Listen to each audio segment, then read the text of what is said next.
प्रभात बच्चों, कैसे हैं आप लोग। मैं आपकी प्रियंका मैम, मैं आपको हिंदी पढ़ाती हूँ। और कल मैंने आपको हिंदी व्याकरण पढ़ाई थी। हिंदी व्याकरण का पाठ 1 पढ़ाया था, भाषा और व्याकरण। कल मैंने आपको भाषा की परिभाषा बताई थी। आज मैं आपको भाषा के कितने रूप होते हैं और उसको किसे कहते हैं ये बताऊंगी। तो भाषा के 3 रूप होते हैं। कल मैंने बताया था ना आपको, भाषा कितनी प्रकार की होती है। भाषा 3 प्रकार की होती है, मौखिक भाषा, लिखित भाषा और सांकेतिक भाषा।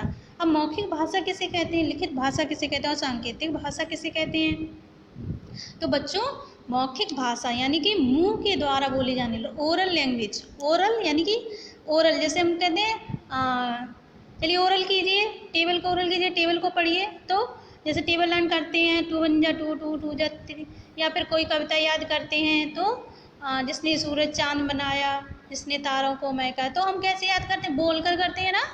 तो उसको कहते हैं ओरल लैंग्वेज। हम अपने मन के भावों और विचारों को बोलकर प्रकट करते हैं या दूसरे के मन और भावों को सुनकर जानते हैं। तो बोलना और सुनना, मेन पॉइंट क्या है, बोलना और सुनना। जब हम अपने मन के भावों को बोलते हैं या दूसरों के विचारों को सुनते हैं तो हम उससे क्या कहते हैं, मौखिक भाषा। क्या कहेंगे, मौखिक भाषा। जैसे नेताजी बस सभा में भाषण दे रहे थे और श्रोता सुन रहे थे। नेताजी ने अपने मन के विचार को कैसे प्रकट किया, बोलकर प्रकट किया, और सभी ने उसको उन विचारों को कैसे जाना, सुनकर जाना है। तो उसको हम क्या कहेंगे, मौखिक भाषा। जिस भाषा का प्रयोग किया गया उसे हम कहेंगे मौखिक भाषा। अब आपकी है नंबर 2, लिखित भाषा यानी कि रिटन लैंग्वेज। इंग्लिश में कहते हैं रिटन लैंग्वेज और हिंदी में कहते हैं लिखित भाषा। अब लिखित भाषा क्या होती है, आप कहोगे मैम लिखित भाषा क्या होती है। तो लिखित भाषा बच्चों क्या होती है, हम अपने मन के भाव और विचार लिखकर प्रकट करते हैं। हम अपने मन या भाव को कैसे प्रकट करते हैं, लिखकर करते हैं, और दूसरों के मन और भावों या विचारों को पढ़कर जानते हैं। कैसे जानते हैं, पढ़कर। तो उससे क्या कहते हैं, ये भाषा का कौन सा रूप है, लिखित रूप है। जैसे मैंने पाठ आपको पढ़ाया, जब मैंने आपको पाठ पढ़ाया तो किस भाषा का प्रयोग किया, मौखिक भाषा का। अब मुझे प्रश्न उत्तर लिखवाने हैं, ठीक, तो हम कैसे किस भाषा का प्रयोग करेंगे, लिखित भाषा का। और आप लोग कैसे उसको जानेंगे, पढ़कर जानेंगे। मैं आपको लिखकर बताऊंगी और आप उसको कैसे जानेंगे, पढ़कर जानेंगे। तो भाषा का ये कौन सा रूप हो गया, लिखित भाषा। अब आपके नंबर 3 है सांकेतिक भाषा, म्यूट लैंग्वेज। क्या कहेंगे इसको, म्यूट लैंग्वेज। कि अगर कोई बोल नहीं पाता है तो अपने मन या मन के भावों को कैसे प्रकट करे। जब इशारे से अथवा हाथ के संकेतों द्वारा सामने को किसी व्यक्ति को कुछ समझाया जाता है तो उसे सांकेतिक भाषा कहते हैं। जैसे कभी कभी आप लोगों का मन नहीं होता बोलने का तो आप अपनी मम्मा से कहते हैं मम्मा, और अपने पेट पर ऐसे करके हाथ फेरते हैं, घुमाते हैं ना, और कहते हैं बहुत तेज़ भूख लगी है। कभी कभी कहते हैं मम्मा बहुत तेज़ भूख लगी है। तो हमने किसका प्रयोग किया, मौखिक भाषा का। और कभी कभी बोलते भी नहीं है और केवल पेट पे ऐसे हाथ घुमाया और बस मम्मा, और बस मम्मा समझ जाती हैं कि आपको भूख लगी है, बहुत तेज़ भूख लगी है। तो आपकी बात को मम्मा किसके द्वारा समझी, संकेतों के द्वारा। आपने संकेत किया ना हाथ से, तभी मम्मा आपकी बात समझी है। तो उसे हम कहेंगे, भाषा के ये कौन सा रूप है, सांकेतिक भाषा। इसको क्या कहेंगे, सांकेतिक भाषा।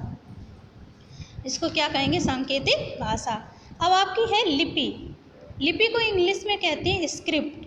क्या कहते हैं, स्क्रिप्ट। तो ध्वनि चिन्हों को लिखने की विधि को लिपि कहते हैं। यानी कि जैसे हम जो आवाज़ निकालते हैं, जैसे मैं अभी आपको पढ़ा रही हूँ, ठीक, तो जितना जैसे मैंने पढ़ाया उसको हम अगर हम लिखेंगे तो जो लिखने की विधि है कि किस तरीके से लिखा जाए उसको हम कहेंगे लिपि। उसको हम क्या कहेंगे, लिपि। यानी कि ध्वनि चिन्ह, जैसे हमने बोला कल, कल कैसे लिखा जाएगा, किस तरीके से लिखा जाए, जैसे मैंने उसको लिखा तो उस जो लिखने की विधि है उसको हम क्या कहेंगे, लिपि। अब सभी भाषाओं की अलग अलग लिपि होती है। जैसे हिंदी और संस्कृत भाषा की लिपि होती है देवनागरी।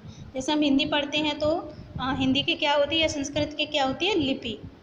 अंग्रेजी भाषा को हम रोमन लिपि में लिखते हैं। किस में लिखते हैं, रोमन लिपि में। और उर्दू भाषा को हम फारसी लिपि में लिखते हैं। तो सभी भाषाओं को हम अलग अलग तरीके से लिखते हैं। सभी भाषाओं की अलग अलग लिपि होती है। अब आपके व्याकरण, व्याकरण का क्या अर्थ है। आप हिंदी व्याकरण पढ़ रहे हो और आपको व्याकरण की परिभाषा ही नहीं पता है तो क्या अगर कोई आपसे पूछता है व्याकरण परिभाषा क्या होती है तो आप क्या बताओगे? तो आपको व्याकरण परिभाषा भी याद करनी पड़ेगी, है ना।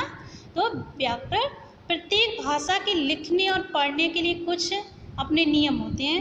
अंग्रेजी भाषा को अलग तरीके से लिखा जाता है और हिंदी भाषा को अलग तरीके से लिखा जाता है, संस्कृत भाषा को भी लिखा जाता है। तो सबके अपने अपने नियम होते हैं किस तरीके से हम अपने भाषा को लिखा जाए।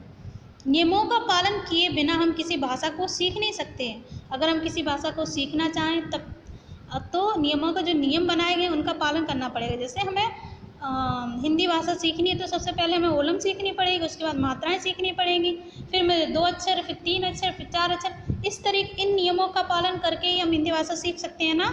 ऐसे ही अंग्रेजी भाषा जैसे हमें पहले अल्फ़ाबेट सीखने पड़ेंगे, उसके बाद हमें वर्ड बनाने पड़ेंगे, फिर हमें सेंटेंस बनाना पड़ेगा। तो हम अंग्रेजी भाषा का जो नियम है उनका पालन करेंगे तो बिना नियम के पालन किए बिना हम किसी भी भाषा को सीख नहीं सकते। अगर हमें किसी भाषा को सीखना है तो हमें कुछ नियमों का पालन करना पड़ेगा।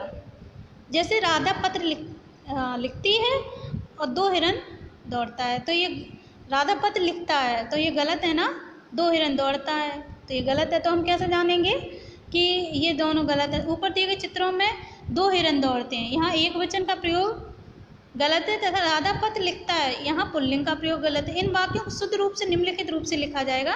राधा पत्र लिखती है और 2 हिरन दौड़ते हैं। तो हम जिस तरीके से इसको जाने कि किस तरीके से इसको शुद्ध लिखा जाए उसको हम व्याकरण कहते हैं, कि इसको किस तरीके से शुद्ध लिखा जाए। ये सब हमें कहाँ पता चलता है? व्याकरण में। व्याकरण वह शास्त्र है जो भाषा को शुद्ध रूप से लिखना, पढ़ना और समझना सिखाती है। क्या क्या सिखाती है? व्याकरण वह शास्त्र है जो भाषा को शुद्ध रूप से लिखना, पढ़ना और समझना सिखाती है कि हमें किस तरीके से लिखना चाहिए। व्याकरण के द्वारा हम किसी भी भाषा के अक्षरों, शब्दों और वाक्यों को सही ढंग से लिखने और बोलने का ज्ञान प्राप्त करते हैं कि कौन सा वाक्य किस तरीके से लिखना चाहिए, कहाँ हमें एक वचन का प्रयोग करना चाहिए, कहाँ हमें बहुवचन का प्रयोग करना चाहिए। ये सब हमें कौन सिखाता है? व्याकरण। भाषा को शुद्ध रूप से लिखना हमें सिखाता है व्याकरण। तो आप लोगों को भाषा की परिभाषा, भाषा के रूप, लिपि की परिभाषा, व्याकरण की परिभाषा इतना आपको याद करना है और आप पूरे पाठ को अच्छे से पढ़ेंगे। अगर फिर भी आपको कोई दिक्कत होती है तो आप हमें पूछ सकते हैं, कॉल करके पूछ सकते हैं कि मैम आप ये नहीं समझ में आया, मैं आपको समझा दूँगी। ओके बच्चों, तो सभी लोग पढ़ेंगे और इसको याद करेंगे। ओके बच्चों, बाय।